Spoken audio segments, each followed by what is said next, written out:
I got home so late last night. What is it? The dinner? The dinner thing? Yeah. Oh my God, it took a lot out of me. I remember goes there. I remember you said someone at 8 said, Chief. Yeah. This kid's a special op guy there, but he's a little shorter, kind of stocky. Just to see this, you gotta watch it. I think you needs to that. You just want to, when the mayor wants to. Okay.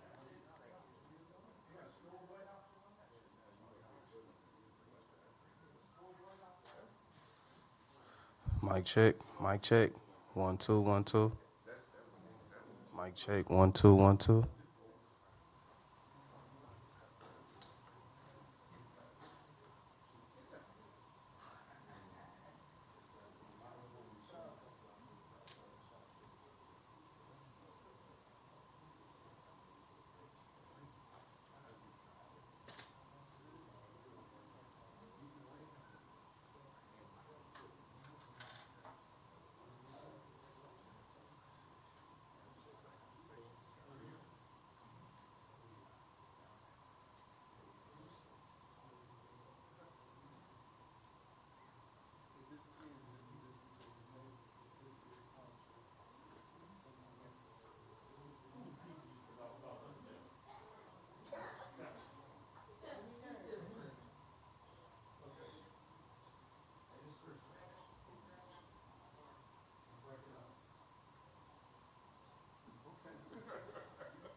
Members, they're gonna say which members. What are they talking about?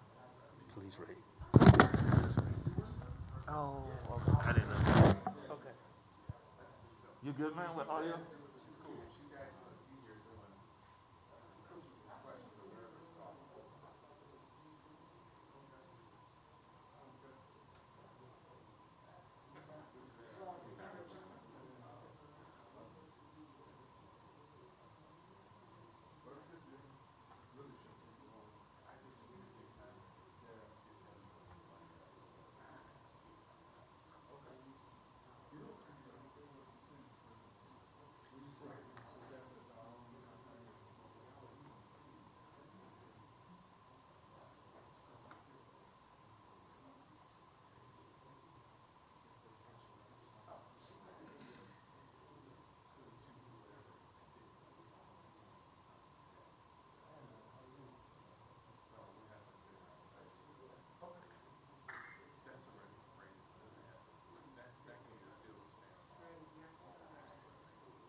Come on, Ron, you gave me enough grief, you gotta be up here.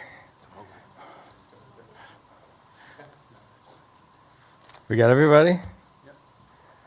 Well, in the 9 years I've been mayor, this is one of the very happiest days I have had. The men and women of the Detroit Police Department have been doing an extraordinary job keeping people safe. In the summer of 2020, Detroit was one of the very few cities in America with no stores looted, no fires. In 2021, Detroit was one of the very few cities in America where homicides and shootings went down. And in 2022, one of the few cities where homicides and shootings are going down again. The officers have done this with courage. They've done it through an extraordinary amount of overtime because of our short staffing.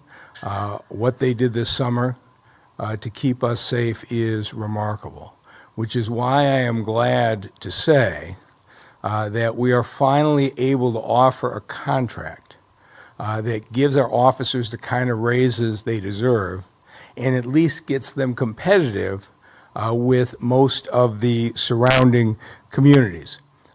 We have a tentative agreement with the Detroit Police Officers Association and the Lieutenants and Sergeants Association. Those contracts are up for ratification by their members and then ultimately by approval for City Council. You'll have people talk about the different details, but the gist of it is this. For the average police officer, it's a 5-year contract with an immediate $10,000 raise and then 4% a year for the next 4 years after that. For a starting officer in this city, if this is ratified, pay will immediately go from $43,000 to $53,000. To officers with more than 4 years experience, pay is going to go from $64,000 to $73,000, and more than that for more senior officers with the longevity pay that's been restored. And the detectives, the sergeants, lieutenants will see an immediate average increase of between $10,000 and $11,000 a year.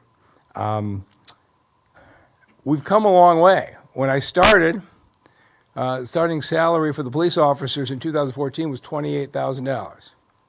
It took a lot of work to get it to the $43,000 where it is today, but it is not competitive with what's happening around us. We are doing this because it's the right thing for the men and women protecting us, but we are doing it because we have to for the people of Detroit to protect public safety. We have 300 vacancies in the city today, but the trend is what is particularly disturbing.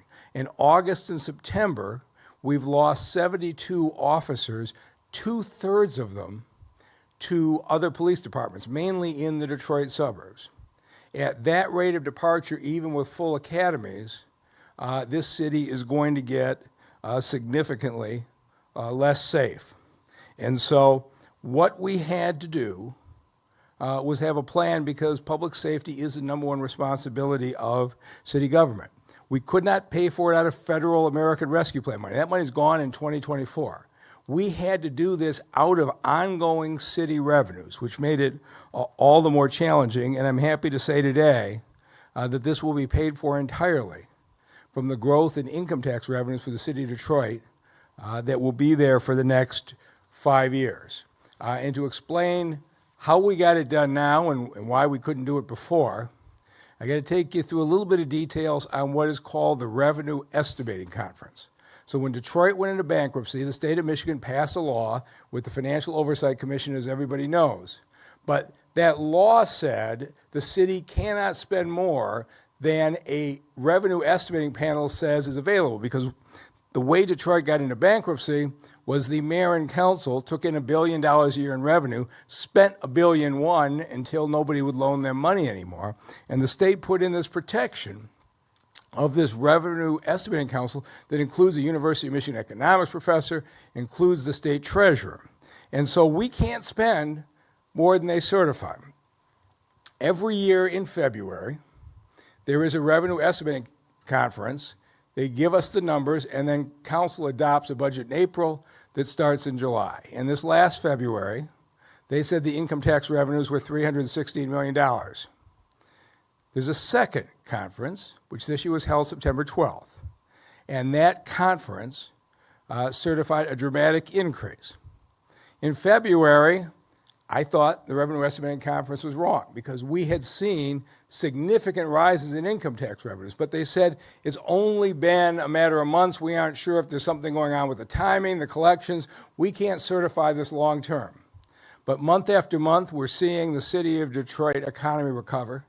And in September 12th, they issued a new report and have raised the annual estimates for the next 5 years for $35 to $40 million a year in income tax revenues. That's a result of all the construction going on in this city, at the Hudson's building, at the Amazon building, at the Ford train station, at the Huntington headquarters that just opened downtown. Those thousands of construction workers were paying taxes. It's a function of the fact that 5,000 people are working at the Jeep plant that's open, 500 people at the Dakota plant at the old Kettering site. We're starting to see the full impact. And we have 140 Motor City Match businesses open in corridors across the city, paying business taxes and hiring individuals. This was always the plan, was that the city income tax revenues would have to carry this. And so I was extremely pleased when we got the notice in September that we had $35 to $40 million more than we expected. As far as I was concerned, the number one priority was public safety. And so we will be submitting a budget amendment to City Council, assuming these contracts are ratified, for about $25 million, but it's going to be $25, $30 million a year if we are going to run the kind of police department this city needs. And I want to take a minute to give credit to City Council. Because for the last 9 years, they've taken some heat, but this was always the plan. We have continued to bring businesses into this town, and we discount the property taxes. And I know the council members have had to listen to the drivel in the paper that says we're giving money to billionaires. We never give money to anybody. What a property tax abatement does says if you build the building, we'll give you a discount on what you pay us.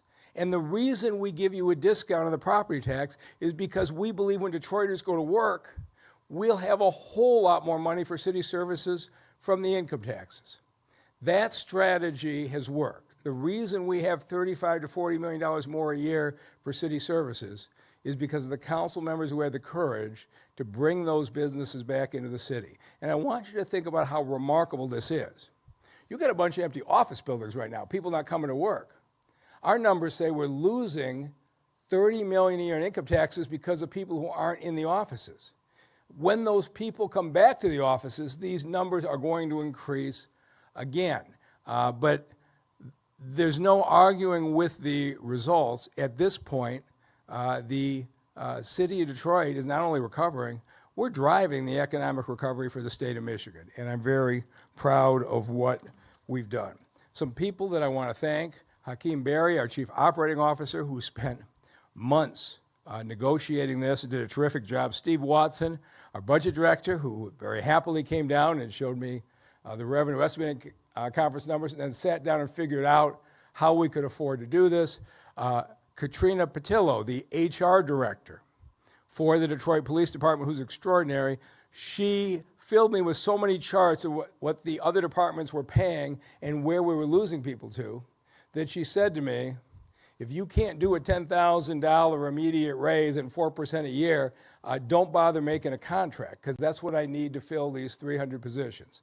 And so she discouraged us from doing a half a loaf, but to stay at the table until we solved it. And I'm going to do something I don't normally do, but I got to say something about the union leadership here. Craig Miller, Ron Thomas, Mark Young. This has been a really tough process. Their contracts ran out in June. These guys have been under enormous pressure from their members, saying, what are you going to do? How are you going to get us money? And we had honest conversations. I spent a fair amount of time with this. And I said, look, I know that you're taking this heat. You have a right to file for 312 arbitration. Go ahead and attack me, fight us, and start the arbitration process if the heat's too much. And they said a really interesting thing. They said, we understand the FRC law and the Revenue Estimating Conference. If we file for 312, we're going to lose.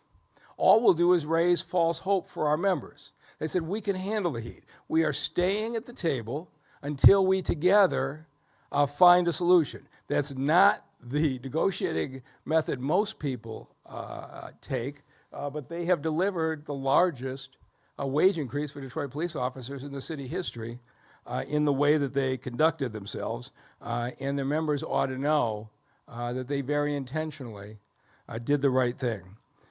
Katrina Patillo insisted we put in two provisions we've never had before to make sure we can fill these positions. One is a provision that says we can accept lateral transfers. That means we can bring somebody in from the outside and pay them at their level of seniority.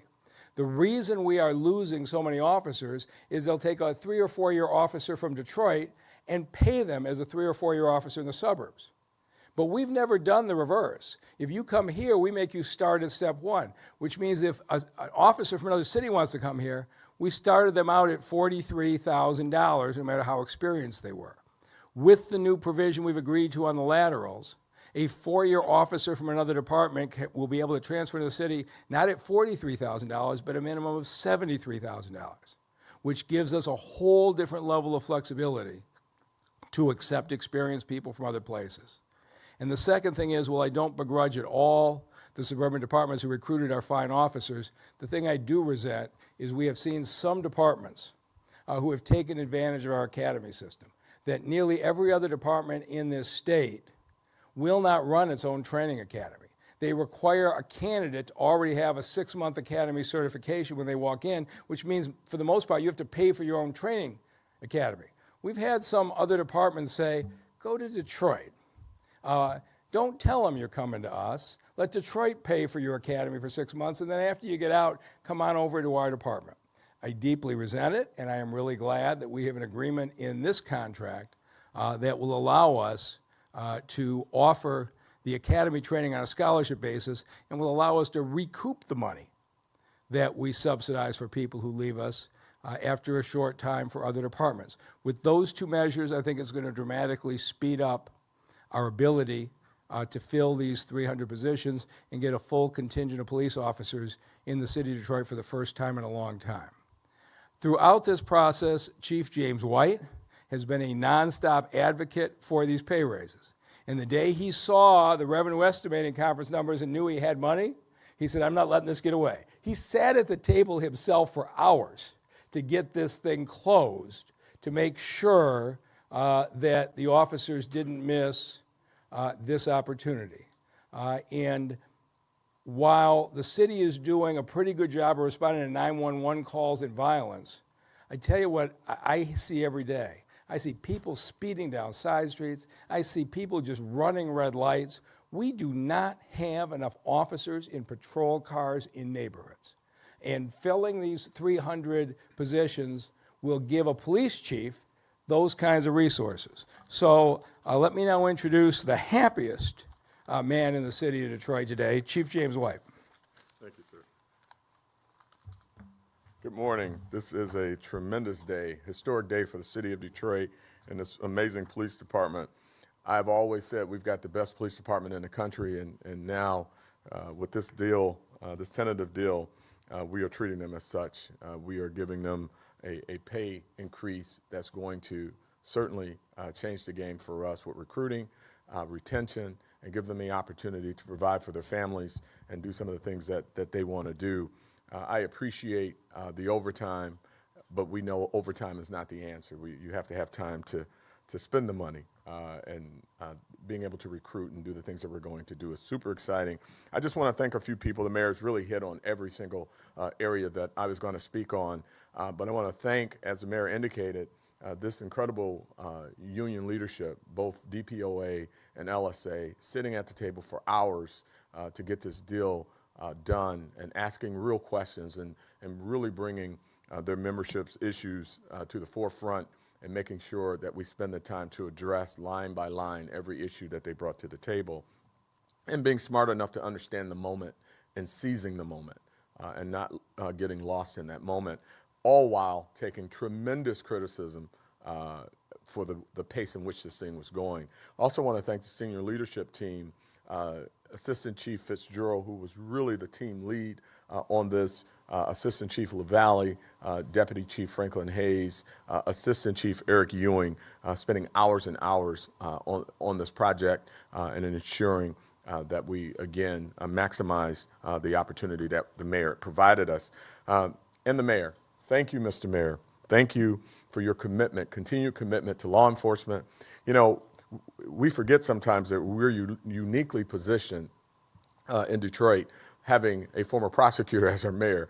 So his commitment to law enforcement is unyielding, and he continues to show it. And certainly today, with this type of agreement that starts off with a $10,000 increase for our officers, and then there are additional layers in this contract that gives the officers a very competitive wage. And the FTO program, our field training program, you can't have the number of officers that we're going to hire without having a robust training program.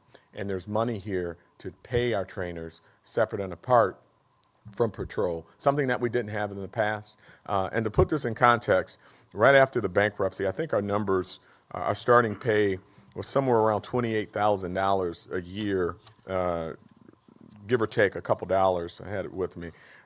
Actually, July of 2015, pre-bankruptcy was $29,352. July 1st, 15, $31,000. And now you look at where we are today, where we were yesterday, $44,000, and if this passes to, on average, you know, $10,000 increase is incredible for our officers. And then, of course, the years to follow, being able to grant them that competitive wage. So again, Mr. Mayor, all the parties here, thank you very much. At this time, I want to bring up Lieutenant Mark Young, Lieutenants and Sergeants Association. Thank you, Chief. I'm honored. I'm proud. I'm proud to be one of the leaders, and my partner, Craig, we represent some of the finest law enforcement officers across this nation.